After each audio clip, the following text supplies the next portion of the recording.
Good morning, students.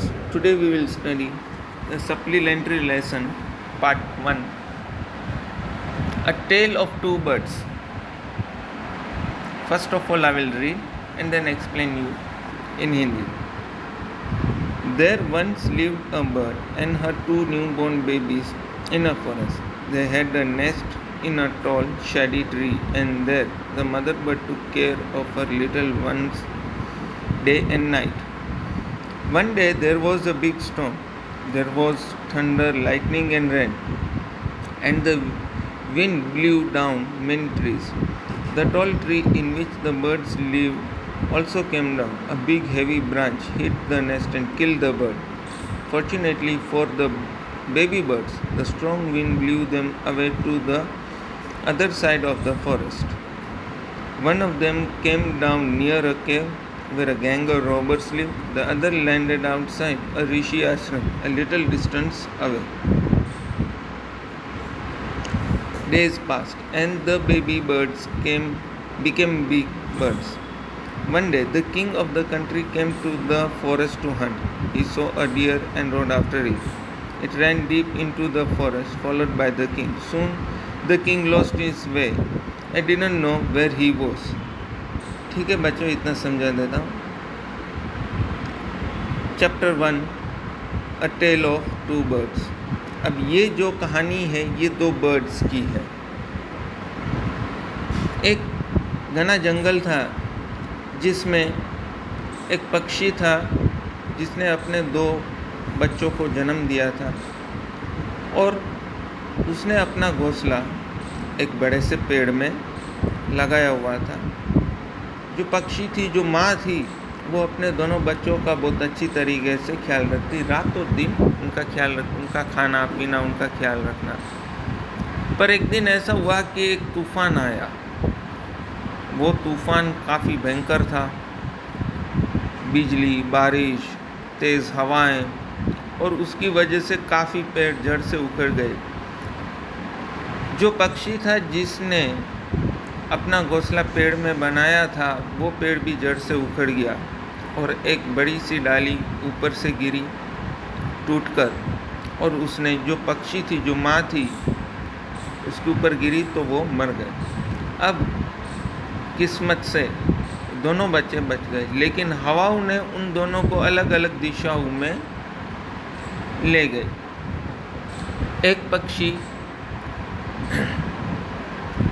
एक पक्षी वहाँ पे गया जहाँ पे गुफा थी, जहाँ पे सारे चोर और उनके साथी रहते थे. और दूसरा पक्षी था, वो एक ऋषि के आश्रम में जाके गिरा.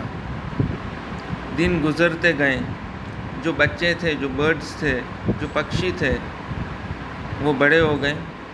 एक दिन एक राजा आया शिकार करने के लिए जंगल में. उसने एक हिरन देखी और वो हिरन के पीछे दौड़ा. उसका पीछा करते करते वो जंगल में काफ़ी आगे निकल चुका था, लेकिन बाद में पता चला कि मैंने अपना रास्ता खो दिया है. अब आगे. He rode on for a long time till he came to the other side of the forest. Very tired by now, he got off his horse and sat down under a tree that stood near a cave. Suddenly he heard a voice cry, "Quick, hurry up! There's someone under the tree. Come and take his jewels and his horse.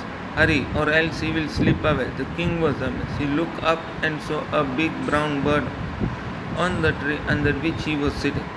He also heard faint noises issuing from the cave. He quickly got onto the horse and rode away as fast as he could. Soon he came to the clearing which looked like an ashram. It was the Rishi's ashram.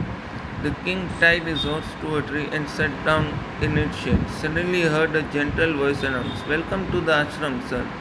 Please go inside and rest. The Rishi will be back soon. There's some cold water in the pot. Please make yourself comfortable." The king looked up and saw a big brown bird in the tree. He was amazed.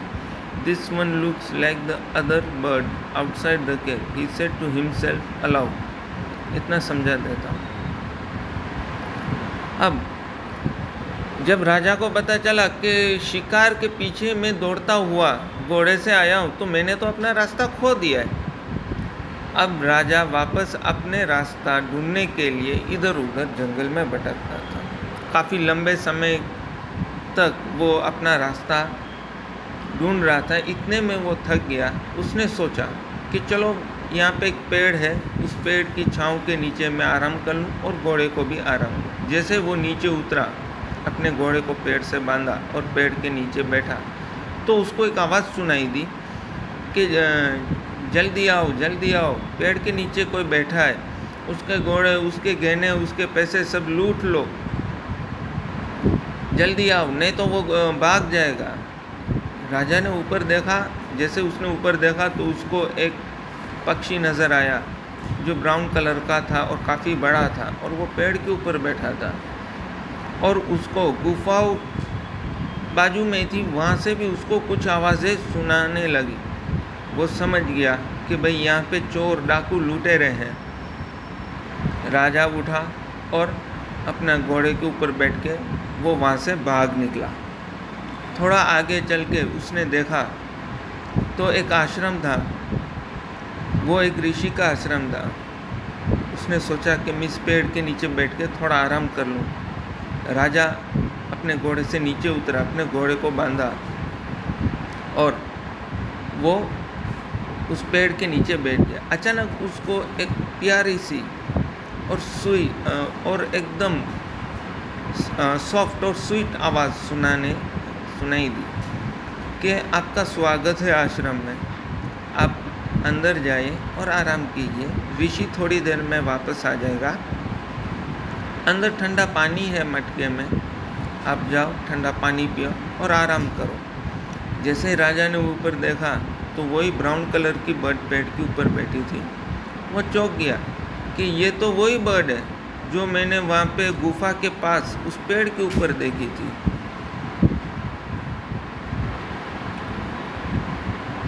अब आगे, you are right sir, answered the bird. He is my brother, but he has made friends with robbers.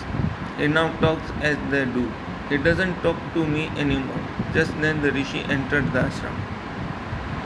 Welcome, sir, he said to the king. Please come inside and make yourself at home. You look tired. Rest for a while. Then you can share my food.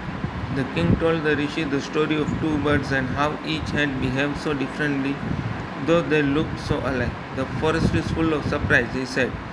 Dollymel smiled and said, after all, one is known by the company one keeps. That bird had always heard the talk of robbers. He imitates them and talks about robbing people. This one has repeated what he has always heard. He welcomes people to the ashram now. Now come inside and rest. I will tell you more about this place and these birds. अब आगे, जैसे राजा ने ऊपर देखा तो जो पक्षी था वो बड़े प्यार से और आराम से बात कर रहा था। उसकी आवाज़ में नरमी थी और उसने जब राजा को आराम करने के लिए बोला, तब जैसे राजा ने ऊपर देखा वो तो वही ब्राउन कलर की बर्ड है। वो चौंक गया कि ये बर्ड को तो मैंने गुफा के बाहर जो पेड़ था जो डाकू लुटेरों का था, ये तो सेम टू सेम वही बर्ड है। तब उसने उस बर्ड से पूछा कि तुम तो वही पक्षी हो जो मैंने एक गुफा के बाहर, एक पेड़ था जो गुफा डाकू लुटेरों की थी, वहाँ पे थे तुम। तो उस पक्षी ने जवाब दिया कि हाँ आप सही हो, लेकिन वो मैं नहीं, मेरा भाई है। उसने अपने दोस्ती चोरों के साथ की है, इसलिए वो वही कहता है जो चोर कहते हैं। वो मेरी तरह नहीं है और वो मुझसे बात भी नहीं करता। इतनी देर में ऋषि आश्रम में आया।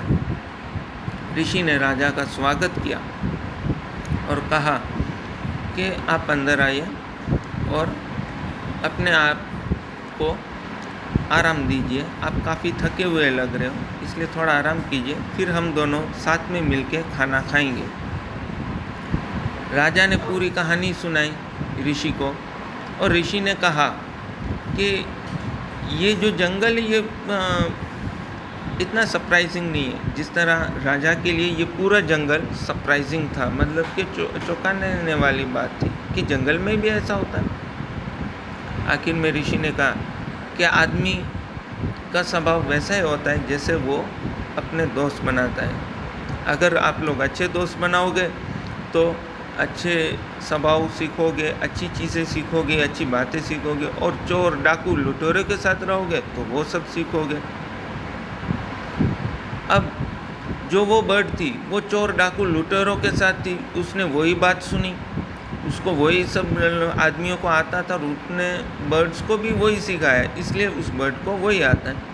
ये जो बर्ड है जो मेरे पास आश्रम में है, वो यहाँ पे देखता है, यही सुनता है, और मैं यही करता हूँ, वही बात सुन के ये सभी के साथ इसी तरह नरमी से, आराम से, प्यार से पेश आता है। खैर, आप अंदर आइए, आराम कीजिए, फिर मैं आपको इस जंगल के बारे में और इस जगह के बारे में और बर्ड्स के बारे में बहुत कुछ और भी बताऊंगा। और दोनों ऋषि और राजा अंदर झोपड़ी में गए और आराम कर रहे हैं। Thank you.